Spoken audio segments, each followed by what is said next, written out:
শুভ সন্ধ্যা। জীবনের অভিজ্ঞতা মানুষকে শেখায়, কিন্তু কখনো কখনো অভিজ্ঞতা মানুষকে হারিয়ে ফেলে। আমি হাঁটতে হাঁটতে 10 জন মানুষের পাশে যাব এবং তাদের পাশে গিয়ে বসে দেখব এবং তাদের থেকে জীবনের কি কি শিক্ষা পেলাম, তো এই ভিডিওতে সেটা শেয়ার করব। দেখতে থাকুন আমাদের এই ভিডিওটি। 10 জন 10 রকমের পেশার মানুষের কাছে যাব এবং তাদের সাথে কথা বলার মাধ্যমে জানতে পারবো জীবনের প্রকৃত কিছু শিক্ষা। প্রথমে গেলাম আমি আমার স্ত্রীর কাছে, বসলাম তার পাশে মাত্র 2-1 মিনিট। বুঝলাম জীবন কতটা কঠিন। আমি তাকে বললাম, তোমাকে দেখে আমার দিনটা আজকে হয়তো ভালোই কাটবে। সে আমাকে বলল, আজ বাজার করে না আনলে তোমার দিনটা এতও ভালো কাটবে না। ভাবলাম এই কঠিন জীবনে থেকে একটু সহজ দেখা যাক। চলে গেলাম মাতালের কাছে। সে বলল, ভাই সব মায়া মায়া, টাকা কাজ সংসার এগুলা কিচ্ছু লাগে না, শুধু 1 বোতল মাল হলেই হয়। ভাবলাম কিচ্ছু লাগে না, কিন্তু আমার তো অনেক কিছুই লাগে, শুধু লাগে আর লাগে। সেখান থেকে ভাবলাম দুনিয়া ছেড়ে একটু আধ্যাত্মিক জগতে যাই। গেলাম এক সাধুর কাছে। সাধু বললেন, পৃথিবীর মায়া সব ছেড়ে দাও। ভাবলাম দিতে পারলে তো ভালোই হতো, কিন্তু কিস্তি দিতে হয়। তাই ভাবলাম আত্মত্যাগের কথা শোনা হয়েছে, এবার বাস্তবতা দেখা যাক। এবার গেলাম একজন রাজনীতিবিদের কাছে। বললাম, আপনারা তো রাজনীতি করেন, জনগণের সেবা করেন।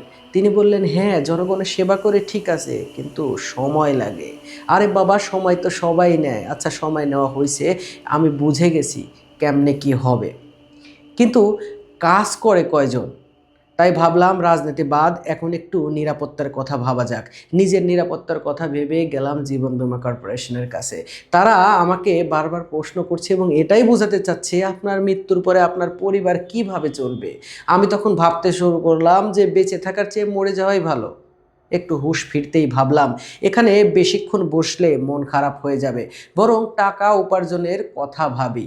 গেলাম এক ব্যবসায়ীর কাছে টাকা উপার্জনের বিষয়ে পরামর্শ নিতে। তিনি বললেন, আমি দিনে যা আয় করি আপনি সেটা 1 মাসেও করতে পারেন না। ভাবলাম সত্যি, তবে তার আয় তার কাছে, কিন্তু আমার আয় ব্যাংকের কাছে।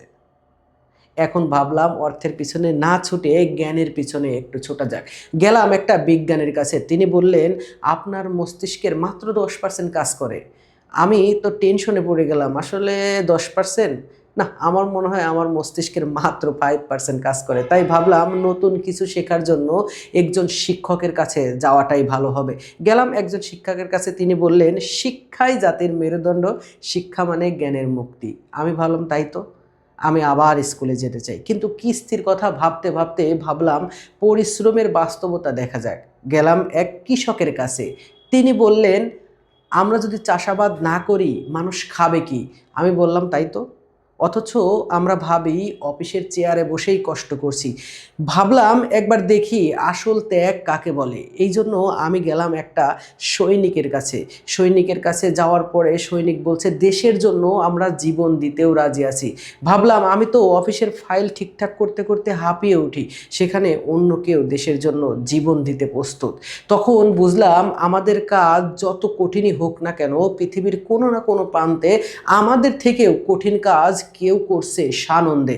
তাই সব কিছু দেখা শেষ। গেলাম কবরস্থানে, যেখানে শুয়ে আছে ক্ষমতার পিছনে দৌড়ে বেড়ানো, টাকার পিছনে ছুটা এবং যারা কোটি কোটি টাকার সম্পদ রেখে গেছে তারা আজ নিস্তব্ধ। ভাবলাম শেষ ঠিকানা সবার একটাই, তাহলে অহংকারের এত প্রয়োজন কি? তাই বন্ধুরা, জীবনের আসল শিক্ষা এবং আমাদের চারপাশ থেকেই আসে। এটা আমাদের বুঝতে হবে। আমাদের চারপাশে যা কিছু আছে সব নিয়ে আমাদের পরিবেশ, আর এই পরিবেশ থেকেই আমাদের শিক্ষাটা আসে, বাস্তব শিক্ষা। কাদের সাথে কতক্ষণ আমরা বসবো এবং সেটাই নির্ধারণ করবে আমরা পরবর্তীতে কি শিখব। টপিকবাজের সাথেই থাকুন, টপিকবাজ দেখুন। ধন্যবাদ। টপিকবাজ আপনাদেরকে নতুন নতুন অনেক কিছুই নিয়ে আসবে আপনাদের জন্য। ধন্যবাদ।